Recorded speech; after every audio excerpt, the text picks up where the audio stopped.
Ngayon, palakpakan natin si Mark Lino. Mapagmalayang gabi sa ating lahat.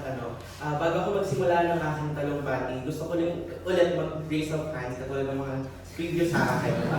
Unang-una, ilan sa inyo ang bumoto na ng abstain sa SC elections? Raise of hands. Okay. Pangalawa naman, ilan sa inyo ang hindi pa nakaboto sa UPD elections?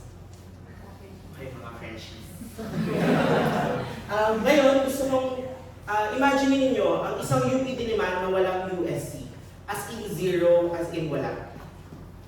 Sino kaya ang magpapakilos ng laksa-laksang pagkilos ng mga kabataan sa loob at labas ng universidad? Sino kaya ang magigiit ng mga karapatan natin sa administrasyon? Sino kaya ang maniningil ng pananagutan sa mga kurakot mula tuktok hanggang baba? At sino ang magre-representa sa atin sa mga pinakamatataas na opisina at decision-making bodies ng UP Diliman? Wala. Walang tatayo, walang sasagot. Ganito ang itsura ng UP Diliman noong panahon ng diktadura ni Marcos Jr. Walang University Student Council at walang student publication ng Philippine Collegian. Ngunit noong 2023, abstain ng nanalo sa standard bearer position ng chairperson at vice chairperson at 8 lang sa 12 ang na-elect sa pagkakonsehal at 10 out of 22 colleges lang ang may reps to the USC. Noon naman 2024 pinakamatindi ito sapagkat walang nanalo sa chair at vice chair, wala ding nanalo sa pagka-councilor.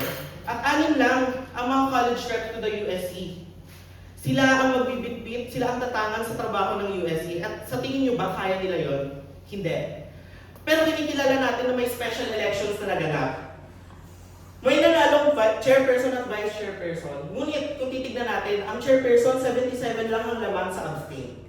Kung susumahin natin, isang klase lang yan ng SDS noong nakaraang eleksyon naman, dineclare na vice chairperson si Chloe Antonio kahit na mas mataas ang boto ng abstain. At ulit, 8 lang ang konsehal at 10 lang ang may college reps to the USC. Dito na buo ang Laban Kabataan Coalition.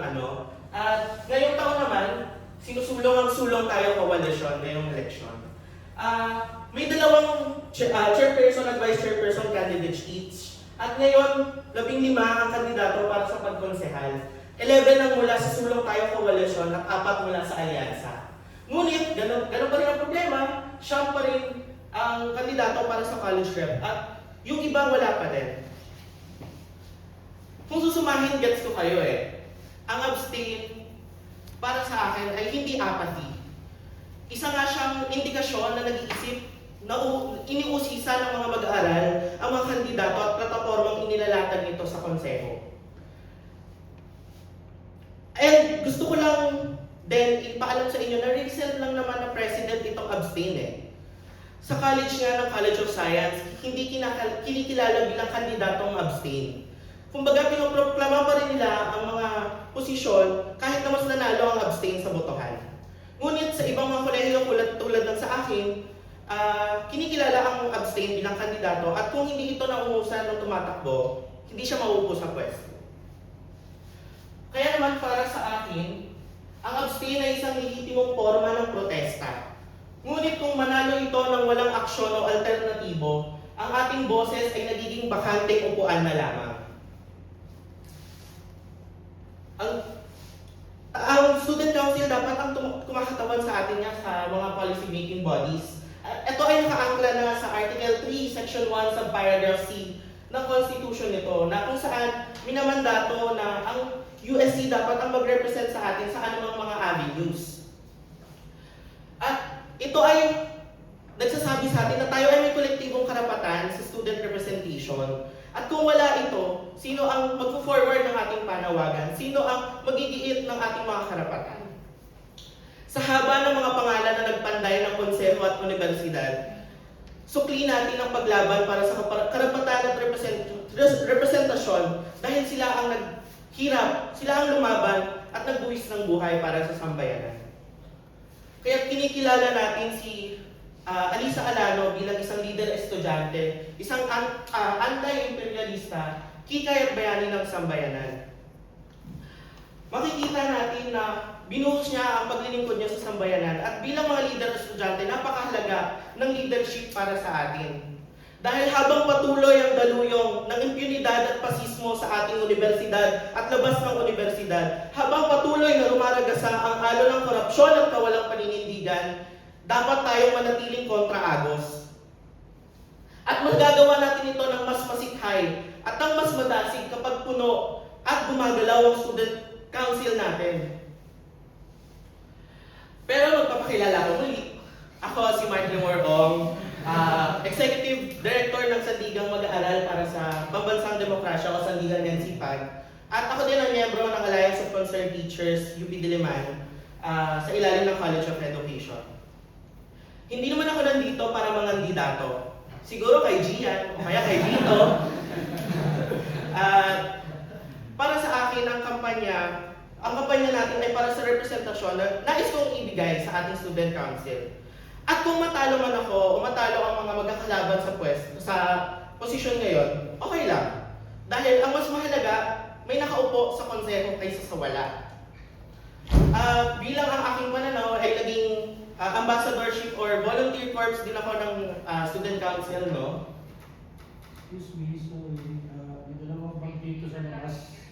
Uwi na ako na ng bag dito. Kanino ba yung dalawang bag dito? Kukunin mo yun eh. Nanggaling din ako sa ambassadorship program ng NCPAG Student Council. Nagtrabaho tayo sa ilalim ng konseho. Makikita natin may kakulangan. Pero mas matindi kasi yung paniniwala kong mas okay na merong konseho kaysa wala.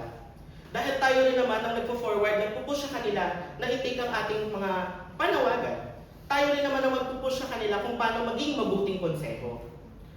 At sa panahon na talamak ang red tagging, nag-aagawan sa pwesto si Marcos at si Duterte, pinoprotektahan ng Senado si Bato de la Rosa. Dapat lang na tayo ay pumili at magpalakas. Dahil habang tayo nagpapalakas din ang ating mga kaaway at hindi tayo dapat maging mahina.